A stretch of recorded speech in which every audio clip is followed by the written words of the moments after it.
We have reached the final evening of action at the Phil Knight tournaments in and around Portland, Oregon. You're watching ESPN's Feast Week presented by Lowe's. Welcome to the Phil Knight Legacy Tournament. We are at the University of Portland to see the Florida Gators out of the SEC take on the West Virginia Mountaineers out of the Big 12.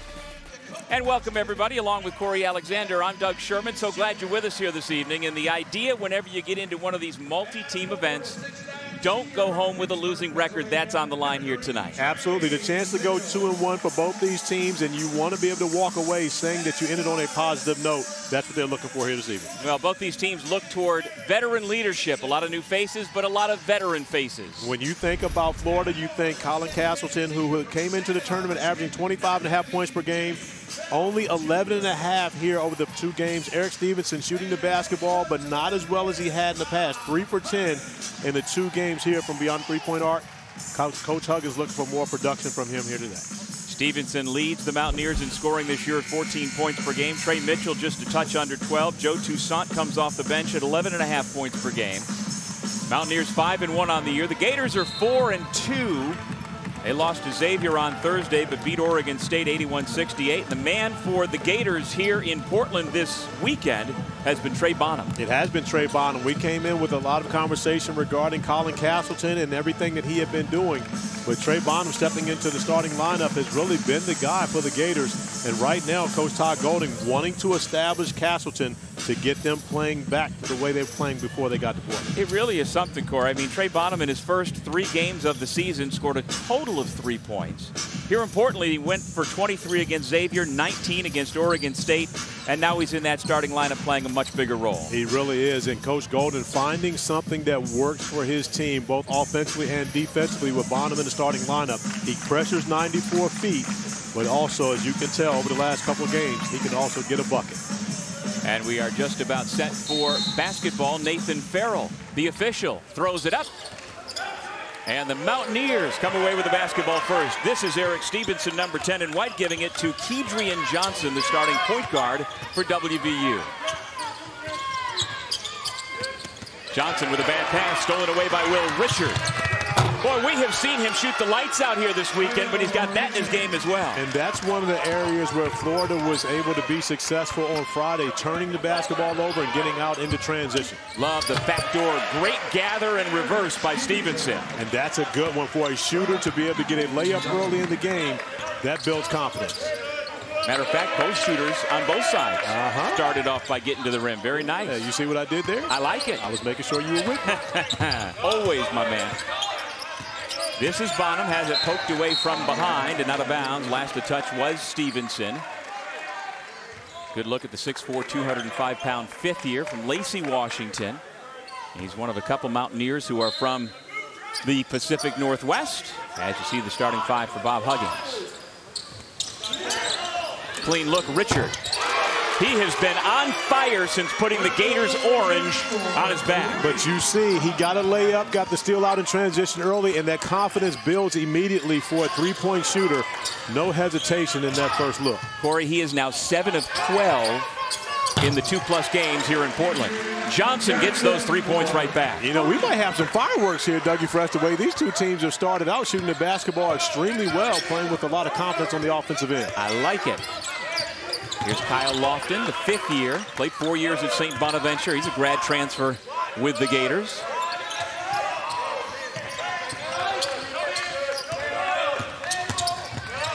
Under 10 seconds on the shot clock. Felder, the former Boston College Eagle, has his first 2. And right now, we're perfect from the field. Both teams shooting 100%. How long do you think this will last? Not long. Oh, right on cue. Not that was longer. Corey Alexander who jinxed it. Sorry, Emmett Matthews. That was no jinx. I asked a question. Richard off the bounce.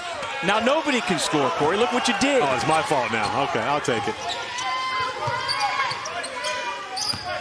Johnson gets it back, attacks. Felder clears the air ball.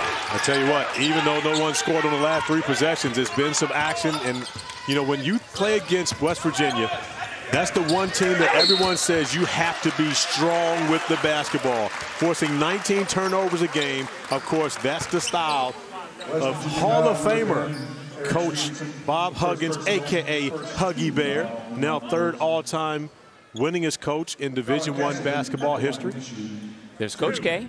There's Jim Boeheim, and now that he has passed Jim Calhoun, as you mentioned, Huggs is number 3, and he went into the Naismith Hall of Fame back in September. Rightly so, and the numbers are ridiculous. Although, you know what? Of all of his career wins, none have come against the Gators. He is 0-3 against Florida. Trying to make a change tonight. I'm sure that's something he's thinking about. Not. Nope. I was fortunate to be able to actually attend the Hall of Fame induction ceremony this year, and when I tell you, West Virginia knows how to party, baby. Michael Jordan's Flight 23 restaurant at Mohegan Sun, the restaurant side was nice and calm. Yep. The sports bar side, MJ 23. Yeah, that was West Virginia. And I just had a meal at MJ 23 last week. The coolest thing. Have you had a burger there? Have you had a sandwich there? I have not. I can't remember what I ordered, but I did not have a burger or a sandwich. On top of the bun, Jumpman logo burned into it. What else could it be? It was awesome. I mean, you know, look at the Florida Gators uniform, Jumpman all over it. That's right. Why wouldn't you have a Jumpman in the bun? Absolutely. And you're not exactly breaking news telling the audience that the West Virginia basketball program knows how to have fun. Great move by Colin Castleton.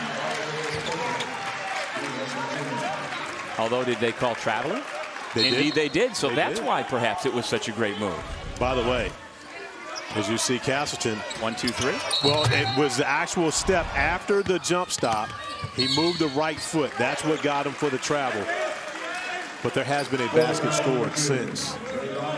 You say I jinxed the game. You think you're off the hook then? I'm absolutely off the hook. Because, I mean, they were shooting 100%, and since you said that, they're only shooting about 12%. So I don't think you're quite off the hook just yet. So on to Coach Todd Golden in his first season at Florida.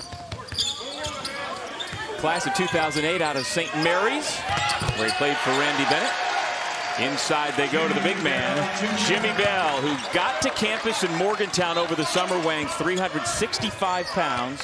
He is now down to 280. So when he says on the way back down the floor that Castleton is too small, he's not talking about height, correct? I think that's correct. What a block shot by Stevenson. In they go to Castleton. And to see him and Bell match up, there's no question Bell has the size advantage. But Castleton has to be stronger with the basketball in the painted area. Uh-oh. Okay. Eric Stevenson to pull up on the break. That's when you're feeling good about things. Well, you know, we've got, of the 10 starters in this game, 9 are transfers, and almost all of them are seniors or fifth years. Eric Stevenson is one of those grown men. But we talk about being strong with the basketball. One block, and then as the basketball gets loose, Colin Castleton comes up with it. But as he brings it down amongst the guards, it's going to get stripped. You cannot play with the basketball against West Virginia. And, of course, Eric Stevenson with the pull-up 3 ball on the other end. And so here is Trey Bonham, the junior from Mobile, Alabama. He's a VMI transfer. Now Bell checks out for West Virginia. And we get our first look at Mohamed Wagee. Another staple of West Virginia basketball. Look forward to seeing at least 10 in the rotation.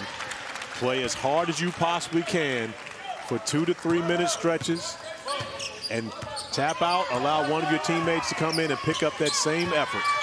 And Huggs was saying before the game, they are more like themselves in that regard, Corey, but not all the way back. Last year they were under 500, didn't have the right mix of guys. Traveling violation called against Stevenson, and that will take us to break. 12-10 West Virginia early. ESPN's exclusive presentation of college basketball is brought to you by Nike. Just do it. Earlier today in 4 overtimes to Alabama, and so the #1 team in the country arriving in Portland earlier in the week heads back to Chapel Hill 1-2. Yeah, and again, we talked about this tournament. I mean, the competition level here has been so strong.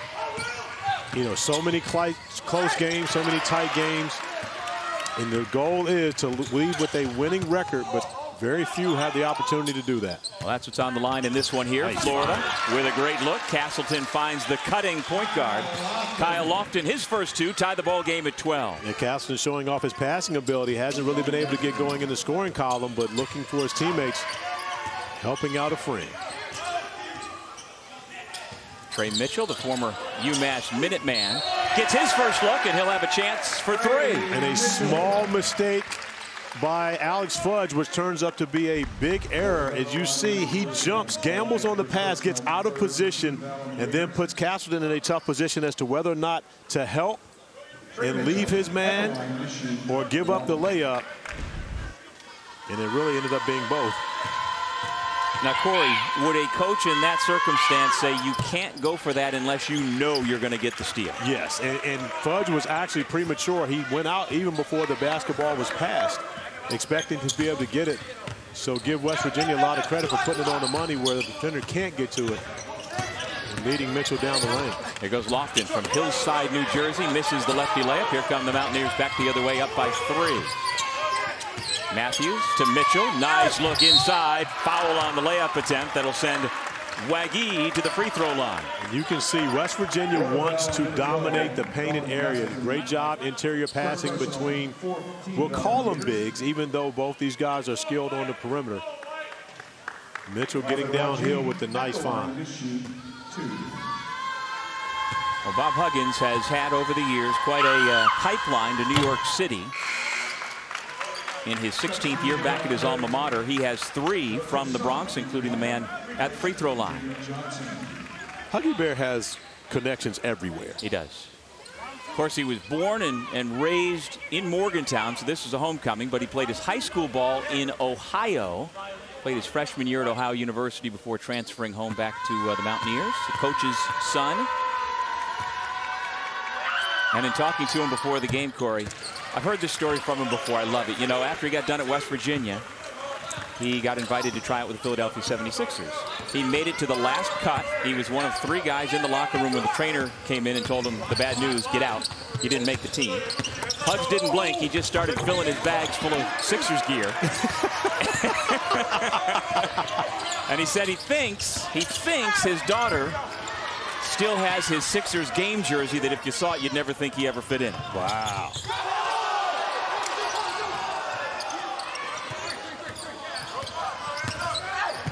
Riley Kugel with the offensive foul.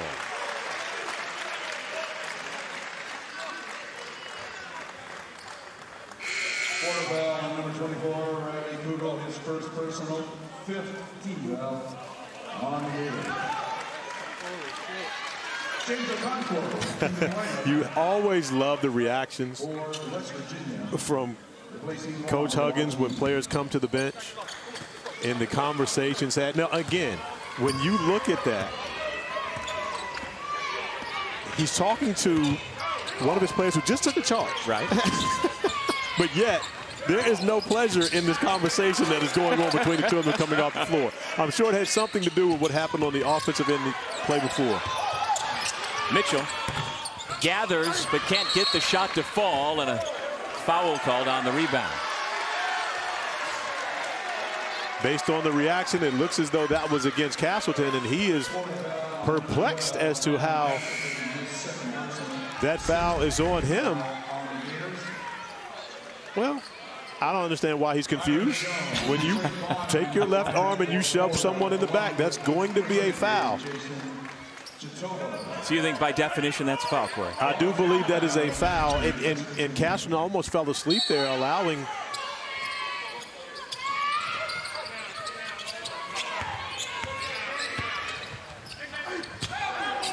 well, that was his second foul, so he's out of the ball game, and you just saw big number 33, Jason Titobo, trying to defend the post. Didn't work out. This is the largest lead so far tonight. Mountaineers up 6.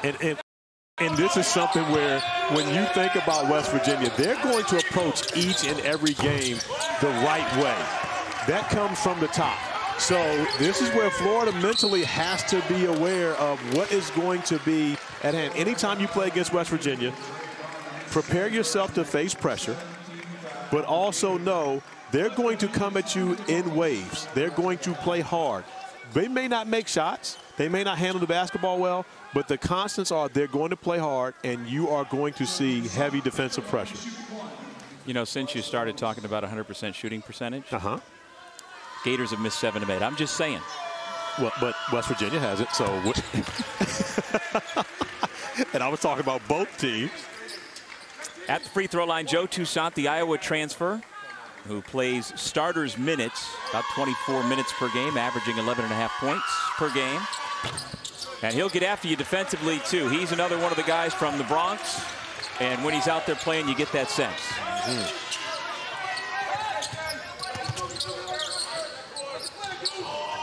Once again, in the passing lanes. Let me see you get up. Hey, okay, Eric Stevenson. Looking back, making sure no one's going to be in the picture when he goes up for his poster finish. Couple of years at Wichita State, one at Washington, last year at South Carolina. Playing for Frank Martin, Bob Huggins' longtime friend and colleague. It's a 10-0 West Virginia run.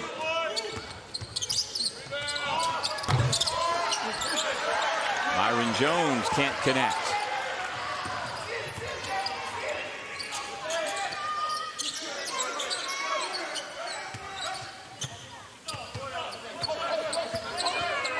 Toussaint being guarded by Bonham to the high post.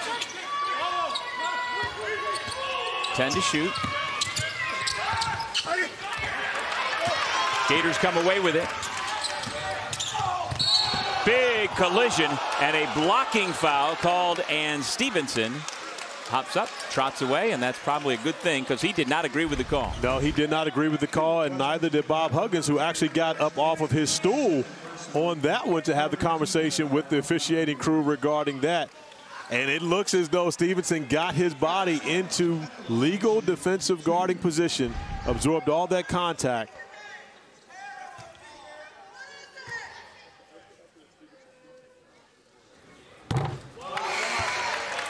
And even though Stevenson gets the foul, prior to that, he also gets the highlight, the bouncy Stevenson. We know about his shooting ability. Wasn't sure he had that in him. Showed us that he does.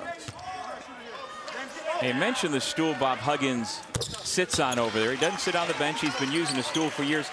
You were just in Springfield for his induction in the fall. I've heard, is it true that his stool, Huggies' stool, is in the Basketball Hall of Fame? No, I do not know that. I do not know that his stool is in the Hall of Fame, but if so, it's not the one that he travels with because he's actually sitting on his stool right now. It's not his gamer. Trey Mitchell, 2 more points for the senior from Pittsburgh. But whichever stool it is, it's working for him right now and his West Virginia Mountaineers as they've gotten off to a great start here offensively and continuing to build on the turnovers, which they forced 19 a game. And there's another one, Jatobo with the offensive foul. Another turnover for Florida. Timeout here in Portland. Mountaineers up big.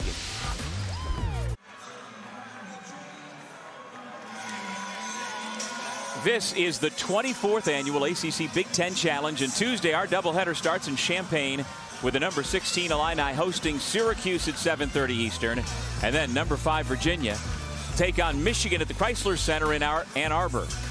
2 great matchups on ESPN and the ESPN app. Eric Stevenson playing a starring role early for WVU. But we talked about Eric Stevenson coming into this game, averaging 14 points already with 9 for him. Perfect for 4 for 4 from the field.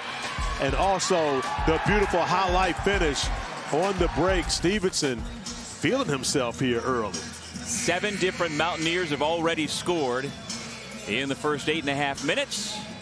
And they lead by double digits over the Gators. And it's really been about the West Virginia defense. Florida, only 1 of its last 9 and 4 turnovers that have led to 6 points for West Virginia. Getting out on the break, on transition, and allowing them to play with tremendous confidence. We've talked, of course, about Bob Huggins being a Hall of Famer. When you were a first-year head coach like Todd Golden, who in his own right is extremely accomplished, gotten to a very high level in a short period of time, first year at Florida, I should say. Do you think when he gets into a game like this where he's matched up head coach with a Hall of Famer, that there can be any sort of, I don't want to put words into his mouth or his mind, but it's got to be kind of daunting, doesn't it? You know, I think that coming into the game, you probably think about it. I mean, I'm sure there's a point where Todd Golden says to himself, wow, I'm going up against Bob Huggins tonight. I'm going to go up against a Hall of Famer. But once that ball goes up in the air, it's all out of the window. It's simply about competing. It's simply about doing everything that you can as a coach to put your players in a position to be successful, as much success as they possibly can have on the floor.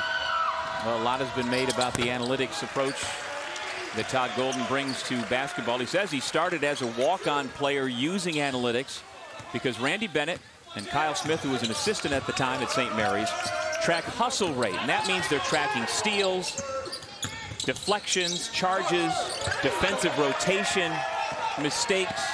There's an awful lot that goes into it. And so that has evolved over the course of the last 15, 20 years into what he brings into the matchup against the Hall of Famer. And I'm sure both of the coaches would say it's not about us. We're not going against each other. But I find it interesting when you've got a Hall of Famer who's seen it all, done it all, against a 36-year-old head coach. But two guys that could hoop, two guys that could play. And again, big-time competitors that absolutely are out to win. And that's the biggest thing for each and every one of them. On these sidelines, we get a look at Coach Golden. 37 years young in his first season at Florida. Coming from the San Francisco Dons. You know, coming out of Sunny Slope High School in Phoenix, Arizona, he didn't have any Division I offers. He went as a walk-on up to St. Mary's and turned himself into a scholarship player and into a starter. Pass deflected away by Kobe Johnson. Here comes WVU. Johnson. Matthews, no. Bell. Blocked by Felder. Blocked again by Felder, who keeps it alive out to Kugel. Casterton having to stay out of the way, playing with those two fouls. Still lagging behind in the backcourt as Kugel goes to the rack and gets a tough bucket to finish through the contact. He's been impressive. Now in his third game here in Portland, I've been impressed with what Kugel, the freshman, has been able to do for the Gators. And that snaps the Corey Alexander Gators drought. Oh, it's my fault again. Over 5 minutes without a bucket. What do the Gators need to do better here in the second quarter of this game to get back in it, Corey? Handle the basketball. Make sure they get quality looks when they get on the offensive end of the floor and not allow West Virginia to come up with those pick sixes that turn into buckets on the other end. You mentioned the turnovers being forced by West Virginia this year. That's not a turnover, but it's a great defensive stand. In their game against Portland State Friday, they turned them over 24 times. Mitchell got a height advantage on Felder. That's nice. That's just skill right there, Mitchell. Little dream shake, not a lot of dream shake, just a little dream shake. But the fadeaway, going off the one leg, the back leg, a la Dirk Nowitzki. Under control, Kyle Lofton buries the mid-range jumper. Lofton has to be more aggressive in my mind for Florida. You see he has the ability to score. And again, I understand the balance between trying to be a point guard for this team, but if he's got opportunities, he's got to look a little more for his opportunity. He scored over 1,600 career points. Wow. Emmett Matthews Jr. throw it down. Kugel. Okay. This is what I'm talking about, W. Fresh. We going back and forth at both ends of the floor. Highlights. Although one was a little better than the other. Yeah, Matthews, man. Well, he's back in his neck of the woods from Tacoma, Washington. Spent a gap year last year at UW. Is that what you call it? Yeah, I guess so. Before coming back to the Mountaineers, and they're sure glad to have him back. Never seen that before. I'm sure it's happened, but the fact that Huggy Bear allowed him to come back is impressive to me. But when he does stuff like that, wouldn't you let him back? Now I know why Huggy Bear brought him back. I'll tell you what, we got some highlights going over here at the Child Centers. Matthews with the finish, but the freshman, Kugel, on the other end of the floor, wants to make sure he's involved in the highlight show also.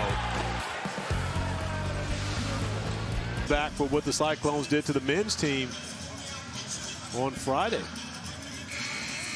And that man here at Childs Center at the University of Portland, our third venue, sitting down with 3 fouls. It has not gone his way, so far at least, here in Portland this week, Corey. Dougie Fresh, we talked about Castleton and Bonham in our open, and the two combined 5 points, 5 field goal attempts, and 5 fouls. So has not been the best start for the big two for Florida. But my guy Kugel has stepped up. Toussaint left it short, gets his own miss, and then was fouled by Lofton. Well, before Matthews took off and interrupted me with the slam dunk, I was talking about Kyle Lofton did score over 1,600 points at St. Bonaventure in his 4 years. So like you were saying, they need more offense, especially right now, out of him. He can do it. Agreed. But I also pardon the interruption by Matthews. As well you should. Yeah. We might see that one later. Yep. So, you know, of course, I always try to bring some type of trivia question to you during games. Can I answer it before you ask it? Sure, go ahead. Virginia. No. Close, though. Which of your many colleagues, I'll narrow it down to analysts. Okay. Has played for and against one Hall of Famer, Bob Huggins. For and against Bob Huggins.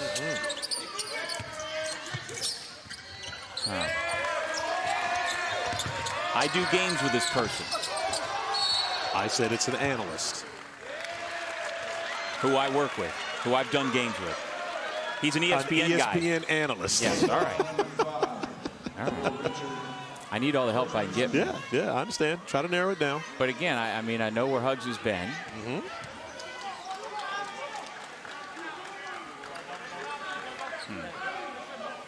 You can give in whenever you like. I'm not going to give in that easy. All right. You want to go? We go back to calling the game and while you think about it? Yeah, why don't you do the play-by-play, and I'm going to think about it. So go ahead. Okay. Matthews at the line. 4-2. Short on the first one. Still 1 to go. Right now, Florida trying to get something going on the offensive end of the floor with their star Castleton on the bench.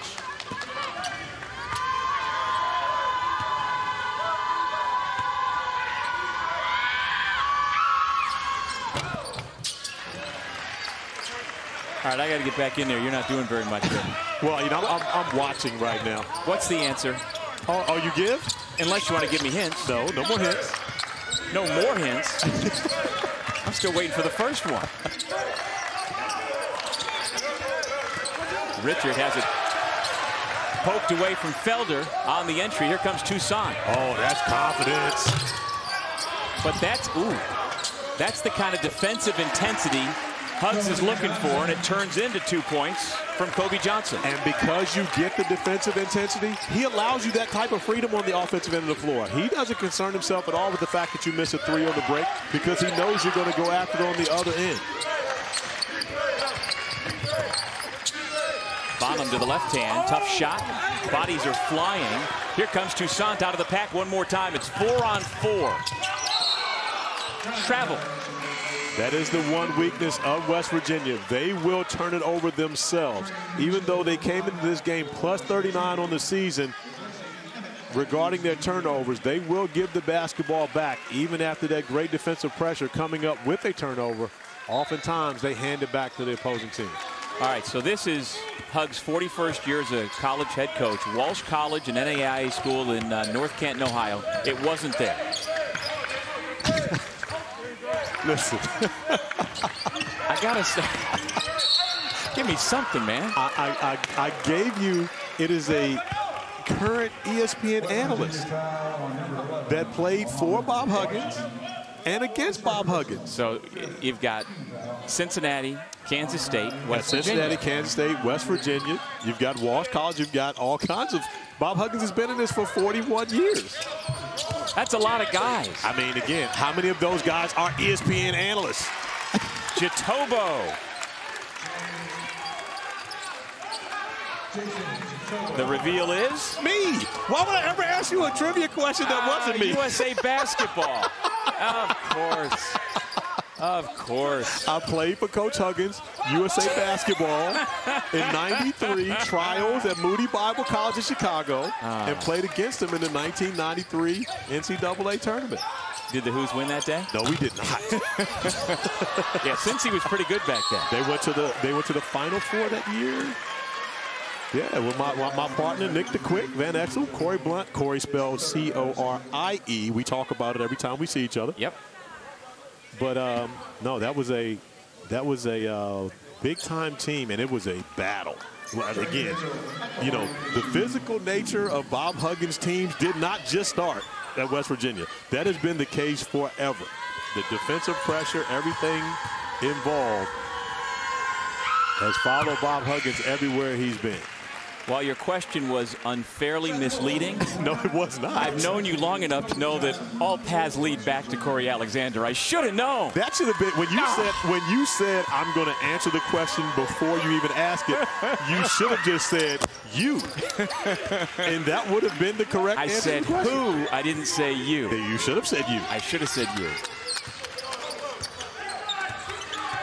Now Jatobo has 3 fouls, so both Florida bigs, Castleton and Jatobo, are in foul difficulties with more than 5 minutes to go in the half. So what we're probably going to see at some point here is how Todd Golden will go about playing small ball. Who will be that 5? Well, I'm not sure that bounce pass was intended for Richard, but I think Felder's going to claim an assist on it as well. He should. As he should. Felder attacking the basket. Taking on the physical challenge. Oh, that's a pass. Maybe it was a pass to Jatobo, but again, Richard does pick it up for the assist. The 24th annual ACC Big Ten Challenge rolls on Wednesday with number 8 Duke hosting Ohio State at Cameron Indoor in our first game at 7:15 Eastern Time. Then number 1 North Carolina takes on number 11 Indiana at Assembly Hall in Bloomington. Both Sonic blockbusters are on ESPN and the app. And now that we have seen Duke 3 times here in Portland, what do you think about the Blue Devils that you didn't think about a week ago? They still have a ways to go. I mean, again, when you look at Duke, it's a very young team when you consider the nucleus of it, but you've got Jeremy Roach at the point guard position.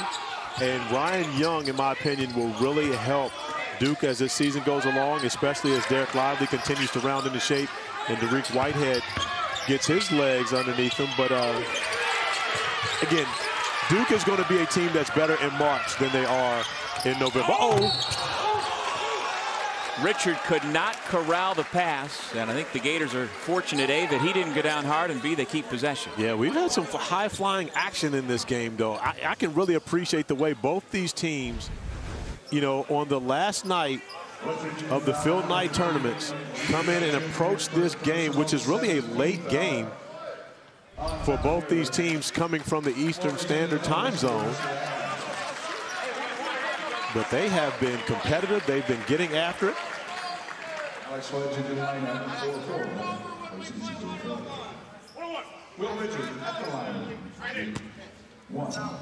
Will Richard at the line.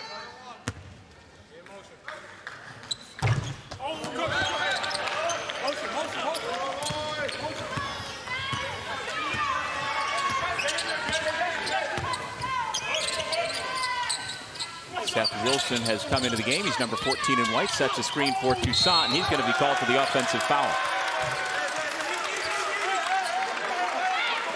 Now a couple of players just a little bit. Just a little conversation. Just a little conversation, that's all. We all ask for our young people to communicate nowadays. You know, they're not texting each other. Get their face out the phone. Use your words. Just a little conversation.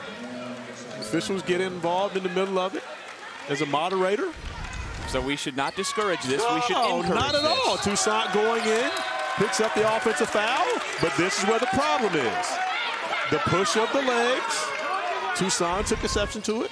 I would also. Of course. Just a little conversation. Everybody goes on. We continue to play basketball. Here goes Lofton. Pass intended for Jatobo goes loose and into the bench. Back to the Mountaineers. Timeout here in Portland. being broadcast on the ESPN networks. And we are glad you're with us here on ESPNU from the Childs Center at the University of Portland. And the hometown Pilots, right before our game here, Corey, you and I were both in the building. They took Michigan State down to the wire and had a shot at the buzzer, a good shot. They could have won it. They almost took the Spartans out. Speak for yourself. I wasn't here yet. I was watching the overtime of North Carolina. I left the hotel Alabama. after the third overtime with Carolina. You stayed through the whole thing. I got in the shower to get dressed to come over here on the goaltending call that was overturned and ended up. And the craziest part was, I didn't know what happened. I thought the game was over after the goaltending call. Right. I got out shower, find out later that North Carolina lost the game. I thought they won. Well, here's the shot that happened on this floor hour and a half ago or so. That would have likely beaten the Spartans. Portland had come from way back in the final couple of minutes. And then the heave at the horn there was kind of wild, but they had the good look that could have taken out the Spartans, but did not. I did get to see my dog, though, A.J. Hogarth, in the press conference afterwards. And? It's one of my young fellas right there. Anything good? Well, I mean, he was the one defending the play right there. Didn't foul. But when you saw him and dapped him up, you didn't know what had happened because you weren't here. Tom Izzo was still on the microphone talking, so we couldn't really rap. I dapped him up, hugged him. We went on about our business. All right. Here's Jatobo at the free throw line. Wears those protective glasses because of an eye injury suffered last January at Tennessee. Didn't play the rest of the year and took him a while to get back over the summer. And they are sure glad to have him, but they're having him play with 3 personal fouls right now because their starting center, Colin Castleton, also has 3 fouls. I'm going to go out on a limb and say that I don't think that Jimmy Bell would say that Jatobo is too small. No. And these listed weights, you know, you kind of take them with a grain of salt. Jatobo's listed at 6'11", 300. Castleton, not so much. He still a big guy, 6'11", 250. Do you think that Jatobo is more or less than 300? I'm not speculating either way. I think he fits the bill at 300. But you also know you were probably listed at some point at 6'3". Never listed at 6'3". 6'2" is the tallest. You take all of these roster listings with a grain of salt. You're a skeptic, Dougie Fresh. You got that right. We talked about West Virginia and the turnovers. They will give the basketball back to you. And now 8 turnovers for West Virginia, but Florida has not been able to take advantage of those and turning them into the points. Mountaineers looking for their first field goal in 3 minutes. They go to Mitchell, and he gets it done. He's the first into double figures here tonight. Mountaineers up 13. But you can see Mitchell has a lot of skill with the basketball in his hands, being able to make plays not only for himself but his teammates as well. He spent 2 years in Amherst, Massachusetts with the Minutemen, put up huge numbers, 18.7 rebounds per game. Oh, we got a big-time matchup. We talk about the bigs. Jack Nungy getting it done with 25 points. And, of course, All-American Drew Timme with 18 points. Big-time battle going on at Veterans. You see Drew Timme set the screen. Get the ball back to him. He's got to go. Wait, are you doing play-by-play on the multiple events? Absolutely. Strother hits the 3. Zags up 6. We could do this. Let's go 3-box. And same scenario. Both teams looking for that second win here. Right. You're talking about a really good team that's going to go away from this event 1-2.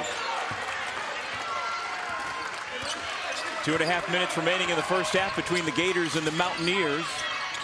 Both of these teams 1-1 in this event. Trying to head back to campus, feeling good about things. These guys are guarding. Wilson. That is great defense by Lofton. Not just good defense, to get around the screen and still be able to affect the shot.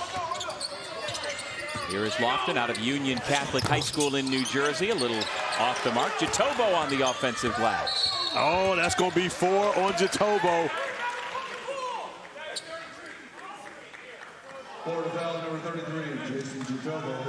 Kyle Lofton on the defensive end, battling over the screen, denying, and then this is the toughest part, getting over the screen once again and still being able to affect the shot. Lofton worked so hard, he felt though as he deserved to pull up 3 on the other end of the floor. But on Jatobo picks up his 4th here in the first half. Back in Portland, here's a live look into the Moda Center. Carolina hanging on to a 2-point lead. Had a foul on the shot. Iowa State will have a chance to tie it. With Corey Alexander, I'm Doug Sherman. We are at the venue on your left, the Chiles Center at the University of Portland. You know, the only games that I can recall throughout this event that have been blowouts are the Purdue wins over Gonzaga and over Duke earlier today. And those were close games until the end where Purdue really just separated themselves. But every game seems to have been extremely competitive throughout this event. And certainly the games you and I have done, that's been the case. Kedrian Johnson with a layup. And that's saying something because there are 32 games being played over 3 days, winding down tonight with our 2 games here at the Chiles Center. You're right, it's really been remarkably competitive. So we end the party. Are we last on air? We are. You know it's fitting because our producer, Ian Gruca, this is how he did it at Arizona State. He was the guy to shut the party down. that does not surprise me. Yeah, it does not surprise me at all. Deja Kelly puts the Tar Heels up 2 at the Moda Center while we continue here with the Florida and West Virginia men. And here comes Wilson. Mountaineers come at you in waves defensively when they are at their best. Have I lost you? You just watching the women? Oh, I was watching. I was going to say. Yeah, the game was on. What do you mean? I keep looking over at Corey, and all I see is the back of his head. I mean, we've got 2 boxes. We've got 3 boxes. We've got a lot of action going on right now. Kyle Lofton having a conversation with the officials.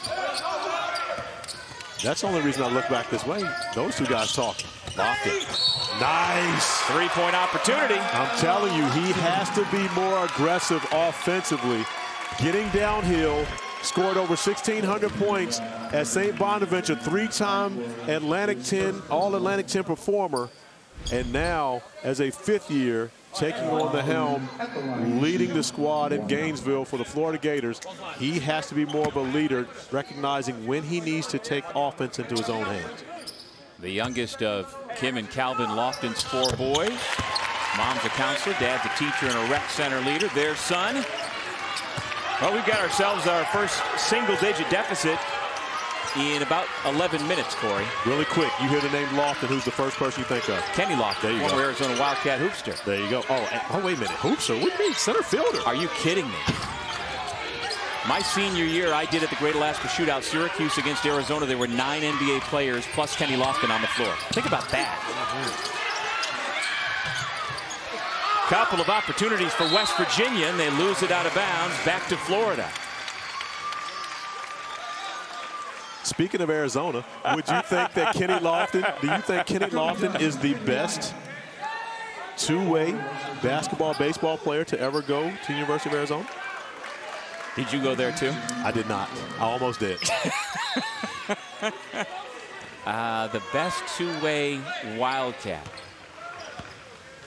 We don't have a lot of time. Then you better give it to me. We'll go with Tony Clark, first baseman of the Detroit Tigers. Wow. Who was my host on my recruiting visit. Gotcha. Well, I'm going with Kenny Lofton in that one. Okay. I just asked if you thought he was the best. I do.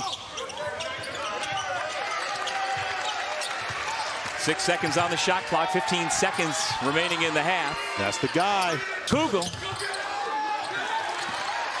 Plenty of time for the Mountaineers with numbers. It's Johnson. 3 seconds, 2 seconds, 1 second. The whistle blows on a held ball with a half second on the clock. And that is unfortunate for whoever gets the basketball right now, because with 0.5 seconds, you're not going to get a quality look, but it turns the possession arrow to the other team to get the ball at the beginning of the second half. As an NBA rookie, was there somebody who always made sure you got the ball instead of them to get that turnover? That would be one Dominique Wilkins, and it wasn't my rookie year, it was my second year. No one knew how to sabotage a play better than Dominique Wilkins. So that was with San Antonio. That was my second year in San Antonio. We won 21 games. Dominique was number 21. Bob Hill? Early Bob Hill. First 13 games. Then Bob Hill was relieved of his duties, and Greg Popovich took over as the head coach. Oh, yeah, that guy. That guy. Oh. Look at this. Carolina. Is that 70-64 Carolina on top there? Wow. With 20-something seconds to go in the fourth quarter. That's at Moda. Gonzaga trying to separate itself from Xavier. What's been a tight game. Let's go ACC. I'll tell you what, the Musketeers are going to be really tough in the Big East this year. They're really tough at all times. Yeah. Ooh. Your guy Kugel came fairly close. Entertaining first half. West Virginia used a 10-0 run to seize control, but the Gators end the half on a 5-0 run. We've got the Mountaineers out of the Big 12 and the Gators out of the SEC having some fun here at Chiles Center. The halftime show coming up next. Presented by Lowe's. Welcome to the Phil Knight Legacy Tournament. On the final night here in Portland, Oregon, the Mountaineers up 8 as we get ready for the second half against the Gators. And welcome back, everybody. Doug Sherman along with Corey Alexander. Gators turning it over, and that's what West Virginia does. They coughed it up 9 times in the first half. And West Virginia turned those turnovers into 14 points. They were able to get out in transition, really get things going in the fast tempo game, and that's where they've been able to benefit themselves. Colin Castleton only 1 point, 3 fouls in the first half. His backup, Jason Chitoba, with 4 fouls in the first half. So the Mountaineers have really put a lot of pressure on the Gators, especially on the interior. 7 fouls between the two big men in Florida. How does Todd Golden change the approach, if at all, with those two guys with 7 combined fouls, Corey? You're going to have to at some point find out who's going to be your third center and play some small ball. There's no way you're going to be able to make it through this entire second half with those guys only 3 fouls available. Emmett Matthews, after a quiet first half, starts things off in the second with a 3-ball. I'll tell you what, Matthews and Mitchell have been great for Bob Huggins. Both those guys being very aggressive offensively, but also getting after defensively. That was the 4th foul on Castleton right there. Fortunately for him, it wasn't called. No change of possession, so shot clock continues to wind down at 10. Bonham. Good contest by Stevenson. And the Mountaineers fight each other for the rebound. And Colin Castleton has to be careful. You can't come diving in on a pile when you're playing with 3 fouls. You've got to be smarter than that. 2 opportunities where he could have picked up the 4th foul here to start this half. Got a stoppage because we have multiple spots with perspiration on the floor because bodies have been flying everywhere. So nice job by the officials to make sure it's an opportunity to clean things up and make it safe. And it's a great job by the officials not calling a foul on here because they would have all right to be able to call a foul on Castleton. I understand that you're going for the loose ball. However, when you're second there and you dive on top of someone, yep, that can be called a foul. And not more, or not just can be, probably should be. Well, and by rule, right? As a 5th-year senior playing with foul trouble, you got to know, just stay away from that. That can only do you more harm than good. Mountaineers go inside, and the foul committed by C.J. Felder. And that'll send the big man to the free throw line, Jimmy Bell, who spent a couple of years under Travis Ford at St. Louis. Then last year at Moberly Community College in Missouri, and then picked West Virginia over his options of Oakland, ETSU, and Sam Houston State. Coming into this game today for the Mountaineers, Jimmy Bell, coincidentally, was both 9 for 14 from the field and 9 for 14 from the line. Not so good on his first free throw attempt here. And right now, West Virginia wanting a violation on that. Feeling as though Florida entered the lane early during the free throw, and it's a great West Virginia following here. There's been a lot of clamoring from the crowd on that same thing. Everywhere the Mountaineers are, there's a great following.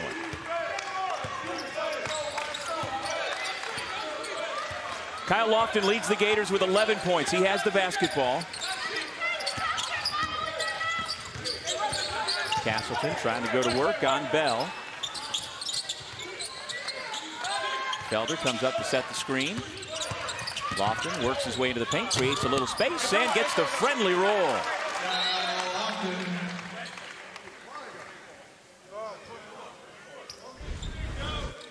Lofton attacking the basket, getting downhill, and then probing, making sure he's got enough space to be able to get that shot over top of Mitchell. Does a great job getting it up on the rim. in the bucket. The official stopping the game with some perspiration on the floor after Felder goes down.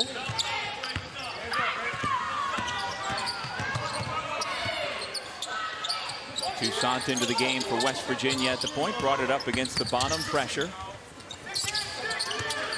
Stevenson rises up, playing with such confidence. And he didn't even catch that one cleanly. Stevenson had to spend some time on the bench because he got 2 fouls in the first half. But he comes back, picks up right where he left off. Perfect 5 for 5 from the floor, 12 points to lead all scorers. Castleton, clean look.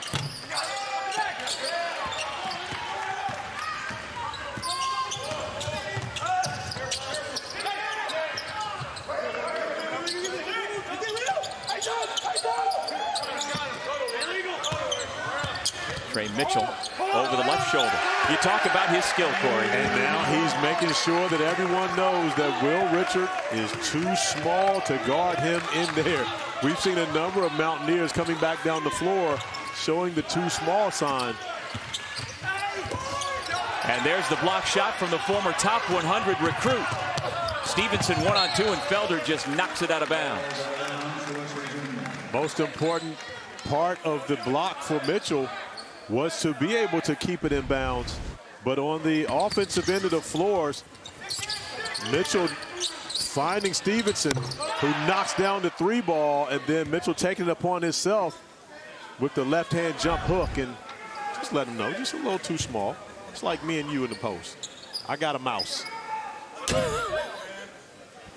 Guess which one of us is the mouse? I know who you think the mouse is. We look at Trey Mitchell, 13 points, 5 of 10 from the field, 6 rebounds, and a number of nice passes also. As he's playing with a lot of confidence, going to call his own number once again. Going back to that left hand, gets his own miss. Now brings it out to Toussaint. Skip to the right side. Matthews, rather, has all day to line it up. And that is his second triple of the second half. This is the largest lead of the night. You know, when you watch West Virginia, and as good as they look here tonight, the only thing that this makes me think of is how good Purdue is. Yeah. Making it look easy now. Matthews goes to the rim. 3 Mountaineers now in double digits. West Virginia up by 20. ESPN's exclusive presentation of college. Here is our Week 12 Monday Night Football AFC matchup. T.J. Watt and the Steelers take on Jeff Saturday's Colts at Lucas Oil Stadium, 8 Eastern, 5 Pacific on ESPN, ESPN Deportes, and the ESPN app. Monday night countdown kicks off coverage at 6 Eastern. There's the Hall of Famer, Coach Huggins. So right now the score is 54-35. We went to the break at 55-35. They're going to look at a 3-pointer at the next dead ball to be able to determine whether it was a 3 or a 2. Well, as it stands, West Virginia has hit its last 3 3-point tries. We will see if that stands. I believe it was the Matthews 3 that was in question. Which one? He made 2 of the 3, I believe. The second one okay. of his 2 threes. Stevenson's was way beyond the 3-point line. Oh, that's just getting tricky with it. You talk, was it Bronx? Toussaint from the Bronx? Uh-huh. That was definitely Bronxish right there. Well, he says a New York City guard is tough, gritty, and a competitor, always willing to do whatever it takes to win. He's from Cardinal Hayes High School. You know the greatest player ever out of Cardinal Hayes? Would that be one Mark Jackson? No. Okay, then no, I do not. And it's not Corey Alexander. That is true. Boy, the Mountaineers, whether they're in front of the line, on the line, behind the line, they're not missing. Eric Stevenson now with 15 points. That would be Jamal Mashburn. Oh, how did I miss that? I hope he's watching right now. That's my guy, the Monster Mash. I didn't know what school he went to. But if you would have told me he'd gone to Cardinal Hayes, I would have said he was the best player. Of course. But I knew he was from the Bronx. Yeah. Pull up again. Pull up. Heat check. Heat check, E. Oh, never mind. That'll put work the too. goggles on, though. There he throw on the goggles. He's already pulled up twice. 2 transition threes. He drops a dime, then throws the goggles on. He doesn't say too small. No. He just puts on his goggles.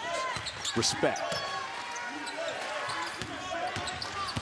Gators, meanwhile, just stone cold. That pass goes off the face of Jitobo, who somehow gets it back and puts it through the cylinder.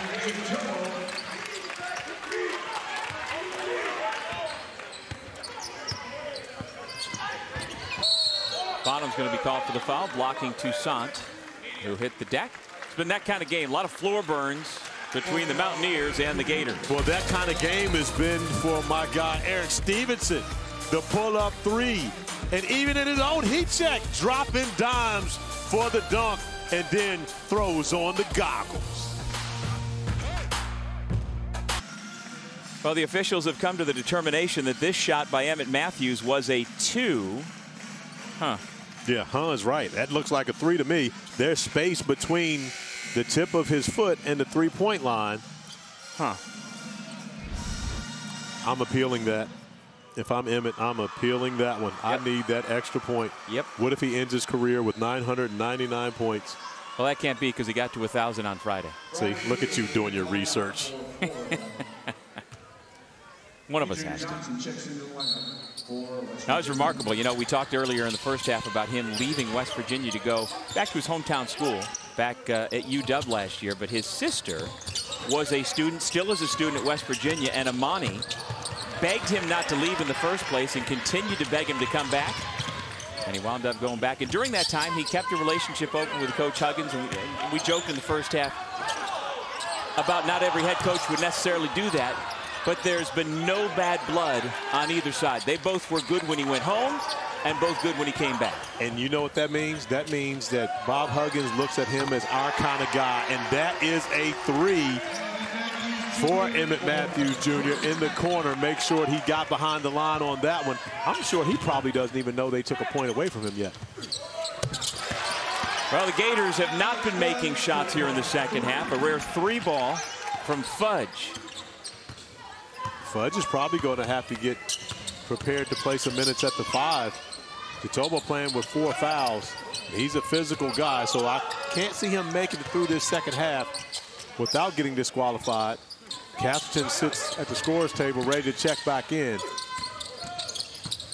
Well, Corey, the Gators had missed their last 11 three-point shots until the Fudge make. Smooth looking stroke along the baseline from Joe Toussaint.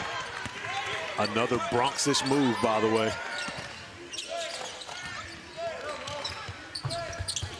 Wild shot from Fudge. And then a double dribble by Wagyu. Or Waggy, excuse me. Coach Hug is not happy about the turnovers, but he does like to see this. Emmett Matthews finding that corner, getting behind the three-point line, knocking it down. And then Joe Toussaint going into his bag. Tween, tween, pull up. You know about tween, tween yet? No, but you told me about the boom bip. Oh, no. See. I know that wasn't the boom bip. That was not a boom bip. But that's what I do know about that. That was tween, tween. Tween, tween. Now, okay. I can figure out what tween, tween means. Got you. Okay, I appreciate that. Good. But I don't think I'd ever called it myself the tween, tween. Okay. Now you know. Now I know. Now you know to call it the tween, tween. 2 years. I don't know if I'll put that kind of. But in 2 years, I'll bring it up again, or you'll bring it up, and we'll laugh about it. All right. You know, I can't help but think, whenever I see Eric Stevenson, does anybody else, former college player, come to mind when you see him play and the way he has played tonight? I know where you're going with this. My little brother, Eric Devendorf from Syracuse. Of course you were going to go there. No. I'm not just about my alma mater like you. Count the basket, perhaps. Niles Lane has come into the game for Florida.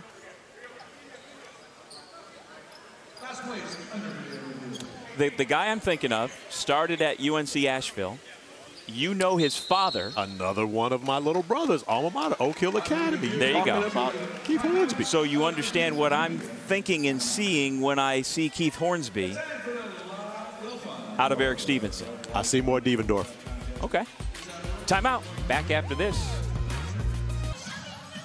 During this timeout, the officials took another look at this last play and saw that it's a shot clock violation, Corey. And you see, as soon as he comes over, 0 on the shot clock, still in his hands before he gets it up. So great job there by our officiating crew, recognizing that as the shot clock is running down. Caught a quick glimpse there of the first-year head coach Todd Golden, who spent his last 3 years as head coach at San Francisco. 12:15 remaining in regulation. Mountaineers with the basketball up big. And it's been a nice performance by Trey Mitchell as he is fouled on the post. He seems very comfortable every time he's got the ball. He absolutely does. And again, but yet Bob Huggins not happy with something as he and Trey Mitchell have a conversation. But you rarely see during a game Huggy Bear happy. Not outwardly, at least. I see him as being happy inwardly. Oh, okay. Yeah. Inward happiness. Oh, that's a nice block by Fudge. Right there, the recovery. Mitchell getting a run to the rim, and very few guys can contend athletically with Mitchell when he gets that type of momentum going, but not many athletes better than Alex Fudge in college basketball. Castleton back in there, playing with the foul trouble.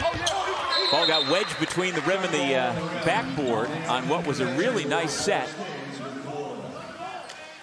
Also, alternate possession, the Gators will keep it. And a nice recovery and block by Johnson. See, that wedgie was created by Johnson. So is it the same, like if he blocks it into a wedgie? Apparently so. A defensive wedgie. Tell you what, a defensive gem has been Jimmy Bell, because Colin Castleton can't get anything going against him on the block. Matthews, Johnson, Stevenson around the perimeter for the Mountaineers. And they go into Mitchell. Oh, get to that left shoulder. Oh, we're going right? Mitchell showed us a beautiful left-hand jump hook earlier. I thought he was going to the middle of the floor, back to the left hand, but goes back to the right. So he can shoot with his left hand and his right hand. That makes him ambidextrous. Yeah, that's the real word for it. But what's your word? Amphibious. Come on, man. Jim Alvano, you know what it is. Well, Mitchell is shooting at 64% from the floor on the year, and we've gotten a taste of that here tonight. A lot of tricks in his bag.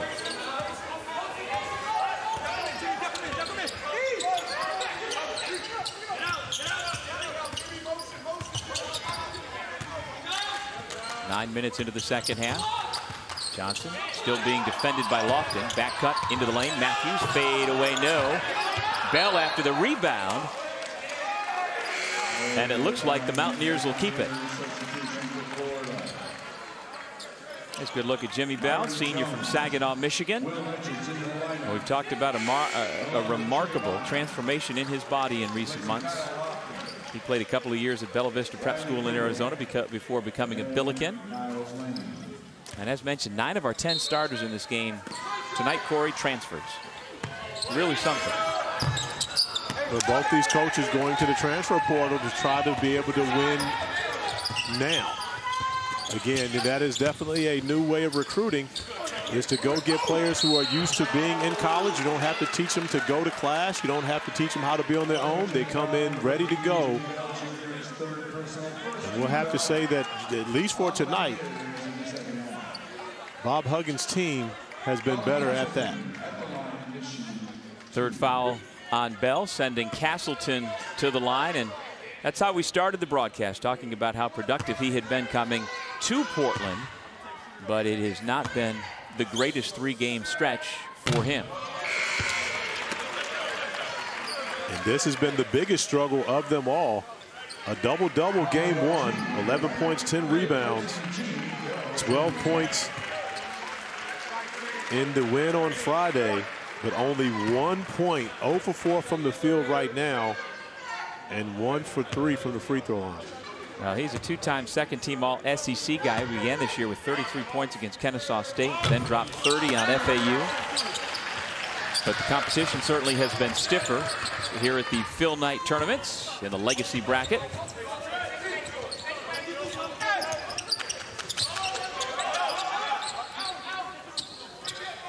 Mitchell off a little hesitation. Stevenson, blocking foul. And that'll be on Fudge. He gets a hand back to his feet, sophomore from Jacksonville. We talk about transfers, especially seniors. West Virginia starts 3 seniors and 2 fifth-year seniors. So you're talking about experience galore for Bob Huggins going out in the lineup, but again, they go at least 10 deep. Here comes Bonham, poked away from behind by Johnson. And you know, I didn't count Johnson as a transfer. It really is all 10 guys who are in the starting lineups transferred. He transferred from a junior college, but all the others, the other 9, were Division I transfers. Kedrian played a couple of years at Temple College in Texas. Now in his 3rd year in Morgantown, 2nd year as a starter. Matthews got a piece. Yeah, great job defensively by Matthews, blocking that shot and recovering without fouling. Well, he said he missed so much. The atmosphere and the program that Coach Huggins runs, and the atmosphere around West Virginia University and its basketball program in general. Well, again, you know, not everybody is for Bob Huggins, and Bob Huggins is not for everybody. But if you have success, then he is the type of guy that you need to make sure that you stay around. He is a very unique style. And at the same time, I know a bunch of guys who have played. I've had a number of teammates who have been part of Coach Huggins' program, and they all love him and would run through a brick wall for him, as we get a look in at the beginning of the PK Invitational Championship. Jordan Hawkins picking up the foul. On the push-off, trying to get open. Iowa State. Caleb Grill, does he have another performance? Well, you know, Dan Hurley spent the last 48 hours making sure that doesn't happen. Caleb went off the other night.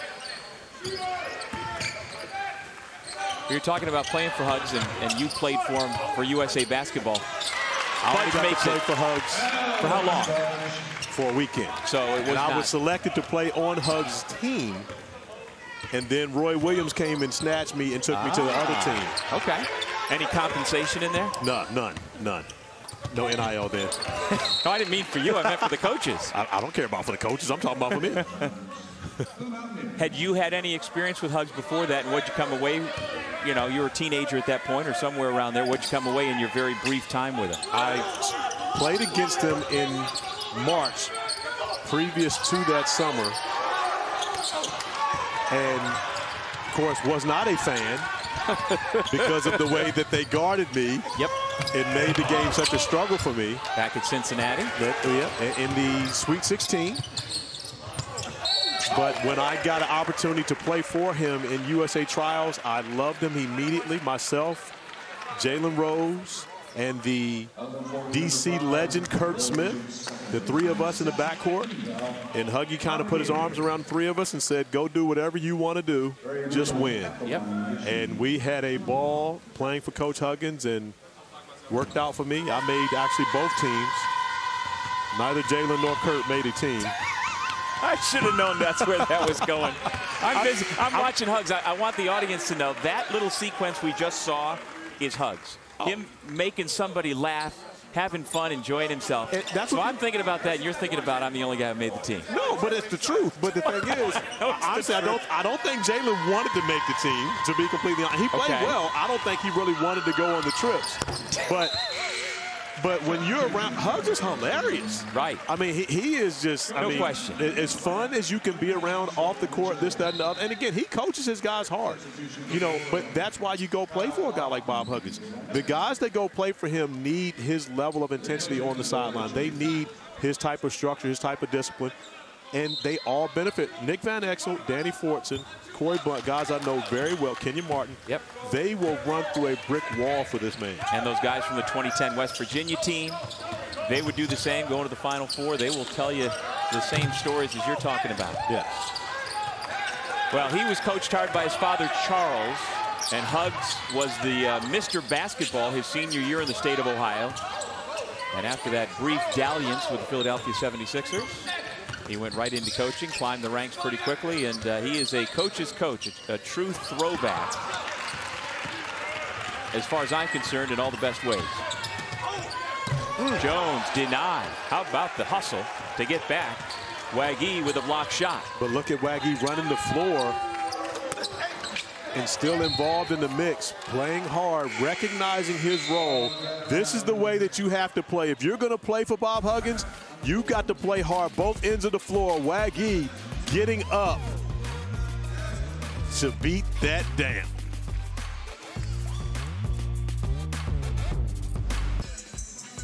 This is the 24th annual ACC Big Ten Challenge. And Tuesday, our doubleheader starts in Champaign with the number 16 Fighting Illini hosting Syracuse 7:30 Eastern. Then the number 5 Hoos take on Michigan in Ann Arbor. Two great matchups on ESPN and the ESPN app. And not that I need to steer you towards this, Corey, but your alma mater is looking really good. They are looking really good, going on a tough task of heading to Chrysler Arena. My boy, Juwan Howard. Michigan Fab 5 with Jalen Rose, Chris Webber. Who? Those are actually with my last 2 schools. I'm not sure if you knew that. I thought Georgia Tech was there. No, I was going to go to Georgia Tech. They took Travis Best. I ended up signing late.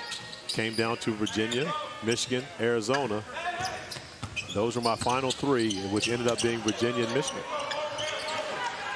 Jatobo. The senior from Nigeria having a nice game off the bench in spite of the foul trouble. You see the 8 points on 3 of 4 shooting. Oh, you got to get closer. The way he's been feeling it. Oh, Fudge is running looking for the lob. Bonham never saw it. There's Fudge in the corner with it. Just over 7 minutes to play. Fudge fouled on the reach-in by Kedrian Johnson.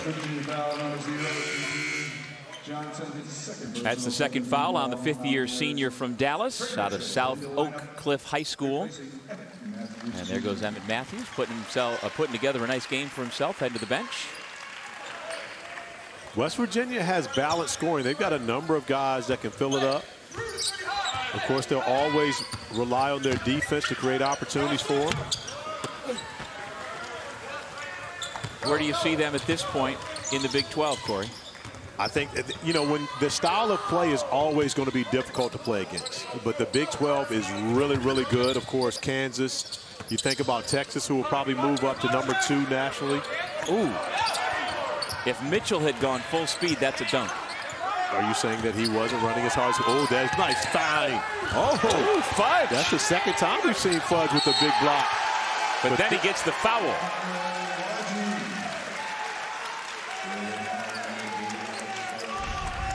Wagee going a nice roll to the rim. Alex Fudge coming over with the block, but Wagee sticking with it, able to finish through the contact, an opportunity for the and one. In that sequence, it looked like he got fouled 3 or 4 times. No, it's just physical. Not 3 or 4 fouls, only 1. Did you see Lofton reach in? See, dry snitching again.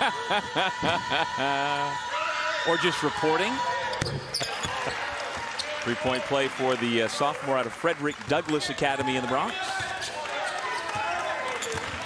And Florida's got 8 block shots, 4 of them tonight from Mr. Fudge.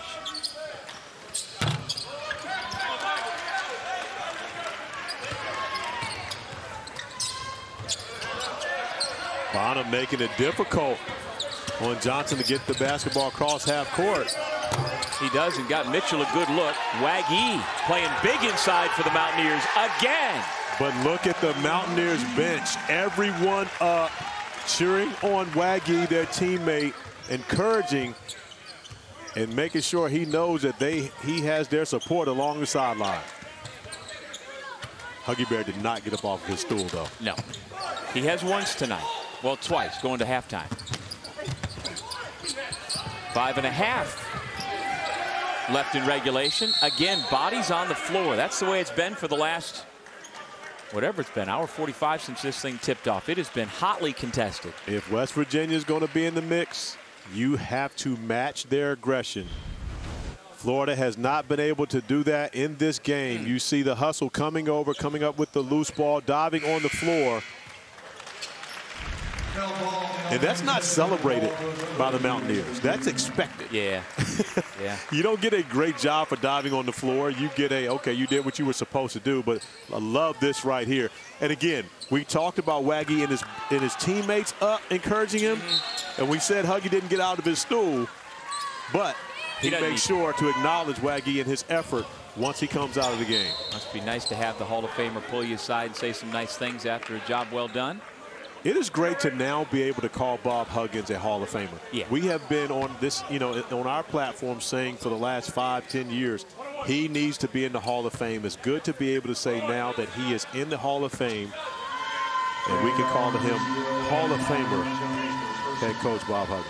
Well, he's the second winningest active head coach behind Jim Boeheim. He and Roy Williams are the only two to have won 300 or more games at multiple schools. Of course, he did it at Cincinnati and then the one-year stop at K-State before coming home to West Virginia. We could go on and on with the accomplishments this man has piled up. And dating all the way back to his time as the three-year point guard for Jody Gardner with the Mountaineers. He once dropped 28 on the Hokies. He could play. Oh, yeah. Well, he's got his guy over there, Ron Everhart, who was as assistant coach, who was a Hokie. So I'm sure he brings that up to him often. Kugel misses. Castleton. The first field goal for Castleton on today. 5 minutes remaining in the game. He's finally into the books for a field goal.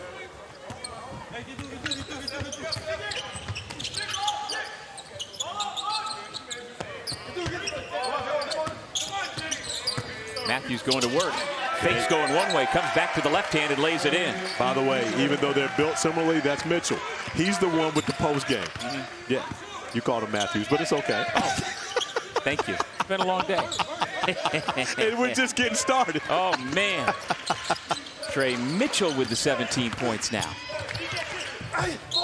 Goaltending against Okonkwo. So we talk about Waggy, and we look at his ability to be able to go over the top, but it's the stick-to-itiveness, the fight, to be able to score it. And even though you dry snitched and said Lofton fouled him, look at the bench. Everyone is up and encouraging him. Although Coach Huggins doesn't get off the stool, he makes sure to acknowledge his young fella who continues to grow in this system for the Mountaineers. All Mountaineers tonight. 77-48, just over 4 minutes to go. I'm concerned about you. You should be. I'm concerned about myself. Uh-oh. My goodness. Now we're good. 77-48. For those listening, just know that we are both Eastern Standard Time people, and it is past your bedtime right now. It's getting close. Although we've been out here for a week. I slept in this morning knowing we were going to be up late tonight. And we got more to come. Oh, yeah. We're going to have some fun. We will. We always do. Foul against West Virginia's James Okonkwo, and will take us to our final media timeout. WVU up big. Just one of the many beautiful scenics from Portland we have shown you the last few days here at the Phil Knight tournaments. Now we'll turn our attention shortly on the 24th annual ACC Big Ten Challenge. Wednesday, number 8 Duke hosting Ohio State at Cameron Indoor in our first game beginning at 7:15. Then North Carolina and Indiana, big one in Bloomington, both Sonic blockbusters on ESPN and the app. So if we go down to the Moda Center and the Veterans Memorial Coliseum, that action continues. We are up at the University of Portland inside the Childs Center, as all three venues have been all about college basketball for the last 4 days, 3 days worth of action. We had a chance to catch our breath yesterday. What'd you do on your day off yesterday, Mr. Alexander? You know what? I got a workout in. We, as an ESPN family, had our Thanksgiving on Saturday because we were all working on Thursday. So we all got together, had a huge Thanksgiving meal at the hotel, and hung out with some of my Nike people. Got a chance to see many of them afterwards. Pretty much chilled, you know. This was the right place to do that. Yeah, Portland is a very chill place. Absolutely. And it's all Nike. That it is, too. And I'm guessing, I haven't seen, but I'm guessing Phil Knight has spent his day and night at the Moda Center. We have seen him throughout, bouncing from arena to arena, but I'm guessing he's staying closer to the championship games today. But how about the fact that Phil Knight has been here and a participant all 3 days of the event? And again, you were here for the PK 80. Yes. Did he do that then? Was he in the building as much then? I don't know about as much, but he certainly was around. But I wouldn't be able to tell you he was here as much 5 years ago. He absolutely has been, seems like, at every game. He absolutely, I mean, he's been checking in and moving around and making sure he goes to see everyone, but extremely personable. This is the first time I've met Phil Knight in person. Oh, yeah, first time I met him in person. Huh. And very personable. He acted like he knew me. Right, well, he did. He knew you. He acted like he knew me. So I can respect that. And again, I'm good at acting like I know people that I don't know. You've learned this hanging out with me. You and I have a good thing going with that. But much respect to Phil Knight for, I mean, not just putting on a first-class event, but also being a willing participant in it as well. Yeah. Well, the influence that man has had, not just on the shoe game, but on the game of college basketball. We would take hours diving through all of it. And the relationships that he built through that. And as you pointed out, as you see Hugs, one of the Nike schools that have made the Thanksgiving week the reason why they come to Portland, Oregon, and why Phil Knight. He is a friend to them all. And again, we have had, or will have by the end of the night, 32 games in 3 days, 24 different teams, 16 men's, 8 women's, all Nike schools coming together, kind of like a pilgrimage. Here's Joe Toussaint for the Mountaineers. Dump it off Seth Wilson, goes all the way to the cup. There's another thing about West Virginia. There is no letting off of the gas pedal. It doesn't matter the score. They're going to play the same way. When they go to the bench and bring in reserves, it's going to be the same way. They only have one speed. And that's how Coach Huggins coaches his group. You know, if you're the team getting blown out, you may not like it, but you see the advantage, 20-4 points off turnovers for West Virginia in this game. You may not like it, but you know that's what's going to happen. And, you know, just as the great Michael Irvin once said, you don't want to see me dancing, don't let me get in the end zone. If you don't want to see us run the score up, don't get blown out. Yeah, I got no problem with that. Me either.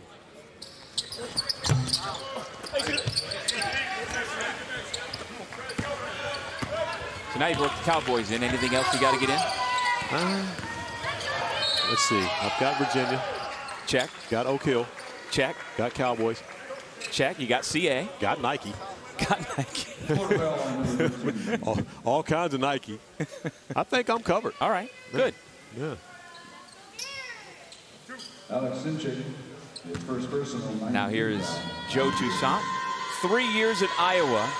Scored 513 points during his time for Fran McCaffrey, but just was looking for something else. He started the first 21 games a year ago, then went to the bench for the last 15. And just was looking for something else, and he felt that Coach Huggins was going to deliver that. Well, I mean, he was looking for this style of play. That's what you're looking for. When you come and play for West Virginia, you know you're going to be 94 feet, man-to-man, in your face defensively, and you are going to be demanded to play hard. You know, Toussaint comes from Iowa. Iowa plays a lot of zone. There's a lot of zone defensively. And again, you can see he has the ability to do it defensively. And again, he had his chances to play some full court defense, et cetera, with Fran McCaffrey, but they're primarily a zone team. Foul on the shot will send Trey Bonham, who has been quiet, surprisingly, here in this game, to the free throw line. And West Virginia is much closer to the Bronx than is Iowa, by the way. It is. So maybe family can get to see him a little more. You know, I was a geography minor in college, so I could tell you that. Really? Yeah. You know, I learn something new about you every game. How about that?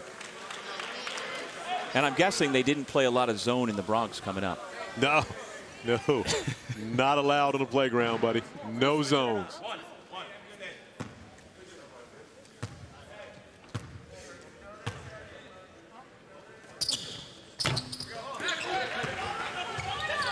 Out of bounds, Florida. 2 minutes remaining in the ball game. Well, Florida lost on Thursday to Xavier 90-83. Had 4 in double digits, led by Bonham. And then beat Oregon State in their second game 81-68. Jumped out to a 9-0 lead and played from in front the entire way, but they've been playing from behind this entire ball game ever since the Mountaineers went on a 10-0 run. I'm a fan.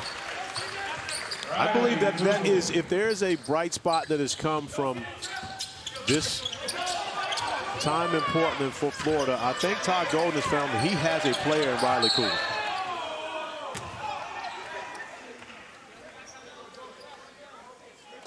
Well, he didn't get to Gainesville until the fall. He originally signed with Mississippi State and then wound up changing his mind and signing with Florida. So he has come on quickly. He was a top 100 recruit coming out of Dr. Phillips High School in Orlando. And you're right, he has shown a lot of good things this week. He's one of those guys that we may find him in the starting lineup as this season goes along. He's shown the ability to shoot the three. He can attack the basket. He's bouncy. You know, and for a freshman, the biggest thing is going to be adjusting defensively. Can Coach Golden trust him defensively to do what's necessary on that end of the floor? And once he gains that trust, I think he may be a guy that we see as a starter in Gainesville. And it seems like he's well on his way. I mean, he picked it up quickly so far.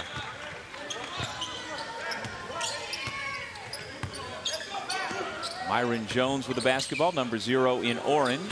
Out there with Felder and Bonham. Fouled on the shot. Personal against the Canton, Ohio native Kobe Johnson. Here's a look at the busy 3 buildings. Are we looking at them while they're looking at us? Look at that. Oh, a 3-box and a 3-box. All right.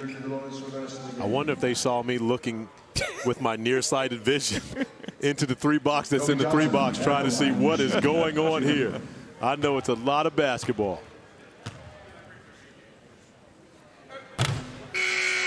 Yeah, Donovan Clingan, the freshman center from Bristol, playing for UConn. He's another piece. I mean, he has stepped in immediately for Coach Hurley and has been really, really good. Well, UConn's got it going. Danny Hurley has, really established his culture in stores. And right now they're off to a great start this season. Shout out to my guy, Kamani Young, assistant coach. And while Carol Lawson's club leads Oregon State in the top right box at Veterans Memorial Coliseum, we are in that bottom box with the Mountaineers about to finish off their 6th win of the season. Josiah Davis at the line, Michigan 2. And Josiah Davis at the line. We haven't mentioned Jose Perez. He is the young man who left Manhattan College right before the start of the season after his head coach was fired, Steve Masiello. And he's transferred to West Virginia. He's with the team, but until the NCAA clears him, he is still in a holding pattern. So that could mean he's available the next time they play, or it could take a while. And he would be a big piece for Coach Huggins. So you mean to say that West Virginia has more firepower that we haven't seen? They're going to get better? Hugs told me right before the game that if he doesn't start right away, he's certainly going to be right in the mix. So yes, they've got another big piece coming. And Perez is 6'5". He's a senior from the Bronx. And he was the preseason MAC Player of the Year this year. So yeah, he can help. Yeah, it sounds like he's going to provide some more help to what's already a very deep West Virginia team. Yeah, he averaged 19 points a game last year. So the Mountaineers not sure when they will get him, but Coach Huggins certainly going to make room for him in the rotation. Number 2, Kobe Johnson, second person. Have you ever done a game in Morgantown? Yeah. You have? Yeah, it's a great place. Very few environments like that. The Coliseum, built in 1970. And yeah, Coach Hugs, he was one of the early players during that time. He played there with the Mountaineers 3 years, mid-70s, so 75 or 74 to 77. And yeah, it's something else. Would you call him the best player in West Virginia history? No. Who would you say it was? Oh, it would be the logo. No, I was just checking, making sure you were I know on point. I've missed a couple of them. I'm not missing that one. I tried to bait you in this. I passed that one. Patrick Sumnick into the game. The sophomore from Green Bay, Wisconsin with the bucket. And at the other end, he picks up the block shot. And we said when you go to the bench, you bring in your guys who don't get as many minutes. They're going to continue to play the same way. Sumner with the 3 on one end, the block on the other end as West Virginia stretches the lead to 29. You got Rod Thorne, you got Hot Rod Hundley. I was just checking. I just wanted to see what you were going to say. But there's only one answer to that question. Yeah, the logo. Okay. Got a couple of guys in the league currently. Javon Carter with the Bucks. Deuce McBride with the Knicks. And their alma mater was impressive tonight, really from start to finish. They really were. And again, when you play against the Mountaineers, you have to match their rage from the beginning. Florida was unable to do that from the start of this game, and part of the reason why the Mountaineers walk away with a huge victory. The Hall of Famer and the young head coach with words after the game. Job well done for West Virginia. Final score once again, 84-55. For Corey Alexander and our entire ESPN crew, I'm Doug Sherman saying so long for now from Portland. Coming up next, College Football 150.